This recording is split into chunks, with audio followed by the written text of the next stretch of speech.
Living in that small apartment block with only a handful of neighbors seemed promising at first. I was in one of the top apartments, and a new couple was moving in next door, replacing the empty unit. Eager to meet them, I looked forward to having some company around my age in the building. However, the dynamics of our little community were peculiar. 2 apartments below were occupied by an elderly couple, very quiet and friendly, and the other belonged to Ruth, a nosy old lady who always seemed to be watching, questioning, and scrutinizing everyone's comings and goings. Ruth was the kind of neighbor who knew everyone's business, always peering through her window and offering unsolicited commentary on the residents. The day the new couple moved in, I wasn't around to witness it. Ruth, of course, was at her post, spying on them and noting every detail. When I returned to my apartment that evening, she eagerly rushed out to share all she had seen. Ruth hadn't spoken to the new neighbors, but in her typical fashion, she had already formed an opinion about them. I wasn't in the mood for Ruth's gossip, so I politely dismissed her, wanting to form my own impression of the new couple. That evening, strange sounds emanated from next door, thumps, muffled noises, and odd scraping sounds. The scent drifting from their apartment was peculiar, but I couldn't quite identify it. Trying not to be like Ruth, I suppressed my curiosity. The next day, I decided to welcome the new neighbors, but my attempt was met with a cold reception. The wife cracked the door open slightly, stared at me, said nothing, and abruptly shut the door. Making new friends seemed unlikely. The strange occurrences continued over the next few nights. I hadn't yet seen the husband, and the wife remained a mysterious figure. On the 4th night, Ruth stopped me, looking unusually serious. She claimed to have heard the same disturbing noises from their apartment and detected an unsettling odor. According to Ruth, the muffled sounds were someone bound and gagged, desperately trying to call for help. The thumps signaled the person's demise, and the odor was a mix of cleaning agents and the unmistakable smell of death. I dismissed Ruth's story, attributing it to her tendency to be dramatic and stick her nose where it didn't belong. That night, lying in bed, I couldn't shake the vivid images Ruth had painted with her words. Every sound made me uneasy, and I found myself holding my breath with each noise. I secured everything in my apartment. Checking the windows and door were tightly locked, even sleeping with a baseball bat by my side, a precaution I had never taken before. Later that night, I woke up with a start, convinced I heard Ruth shouting for help. But when I listened carefully, everything was eerily quiet. I couldn't fall asleep and couldn't help the feeling of fear that washed over me. Nothing had felt right since my new neighbors had moved in. There was a sense of unease mixed with apprehension. Even Ruth wasn't her usual insufferable self. The next day after work, I knocked on my neighbor's door to inquire about their activities and see for myself if there was anything to Ruth's claims. There was no answer, but the door was unlocked. Inside, the apartment was empty. They had vanished without a trace. Concerned, I went downstairs to ask Ruth if she had seen them leave, but she was nowhere to be found. It was odd. She never left the apartment building. I never saw Ruth again, and the uneasy feeling about the unseen neighbors lingered. The unanswered questions, the strange sounds, and Ruth's unsettling disappearance haunted my thoughts, casting a shadow over the once seemingly ordinary apartment block. I stayed there for a few more years. Neighbors came and went, never staying long, all moving out saying they felt a coldness in that apartment. I eventually moved. I could no longer ignore the unsettling feelings the apartment next door brought to the building. Years later, the building was demolished. I went past there not too long ago. A new building is in its place. It's now a restaurant. My blood ran cold when I saw the name of the restaurant, Rustic Umbrella Tavern House. The first 4 letters spell Ruth. Coincidence? I'm not so sure.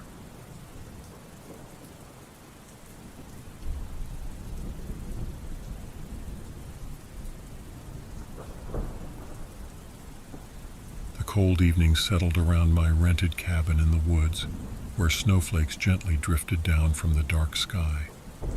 I had arrived that morning and spent the day preparing for the arrival of my wife and two small children, chopping wood and gathering supplies to ensure a cozy stay. The cabin was warm from the crackling fire, and I anticipated a peaceful night before their arrival the next day. The cabin was small and rustic, but had everything we needed for a break away from the bustling city. After finishing my meal, I decided to call it an early night. It was still snowing, and the stillness of the night, along with the labors of the day, had left me feeling sleepy. Climbing into bed, I dozed off to the sounds of the softly crackling embers of the fire. Tossing and turning, I found myself caught in a nightmare. I'd suffered from nightmares in my childhood, but it had been a few years since I'd had one. I woke up around 2 a.m. in a cold sweat, the echoes of the dream lingering. As I lay there, a peculiar sound caught my attention. It sounded like footsteps crunching in the snow. I peered through the window and my blood ran cold. In the pristine snow, I saw footsteps, just one set leading towards the cabin. Panic set in. I looked around the cabin for any sort of weapon. My heart sank as I realized I had left my axe outside where I had been chopping wood earlier. Glancing through the window, I could see no one. Looking toward where I had been chopping wood, I could see that the axe was gone. The crackling of the fire inside seemed louder, the warmth it provided now a stark contrast to the cold fear gripping me. I checked the door, making sure it was locked. I looked out the window again, and the footprints I had seen moments ago were nowhere to be found. Either the falling snow had covered them, or my imagination, tainted by the earlier nightmare, had conjured them up. I still couldn't see the axe, but maybe I'd left it somewhere else. My mind was racing, and I felt like my heart was beating out of my chest. Returning to bed, I attempted to dismiss the unease that had settled in my gut. Just as my eyes closed, a thunderous bang echoed through the cabin, originating from the front door. I jolted out of bed, rushing to the window to see what had caused the disturbance. To my horror, there was nothing, only the silent, snowy landscape. I couldn't fall asleep after that and spent the rest of the evening peering into the dark abyss. The rest of the night passed in an eerie quiet, and at some point I had dozed off. I woke to the sound of a car pulling up to the cabin. My family had arrived, blissfully unaware of the night's disturbances. In my exhaustion, I tried not to show my distress. However, my daughter's innocent question shattered the illusion of normalcy. "Daddy, why is there an axe in the front door?" As I approached, I noticed a note attached to the handle, written in what appeared to be blood. It sent shivers down my spine as I read the ominous message, "Leave or else." I knew then that what I had seen and heard in the cabin wasn't a figment of my imagination or the remnants of a bad nightmare. Without hesitation, we abandoned the cabin, unwilling to risk my family's safety. Months later, I stumbled upon a chilling revelation. Another family who had rented the same cabin had been terrorized by a deranged individual. He believed the cabin belonged to him and wanted everyone out. The horror I experienced wasn't isolated. The woods held secrets darker than the falling night. The previous family hadn't left, and that's why they were terrorized. The deranged individual had taken matters into his own hands, leaving an unsettling trail of blood and fear in the isolated cabin in the woods. The haunting realization gripped me. If I hadn't followed my gut instinct to leave, it could have been my family that was terrorized.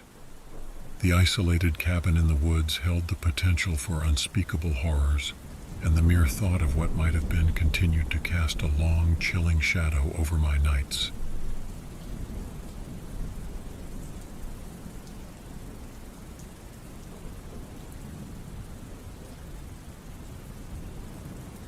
It happened in February 4 years ago.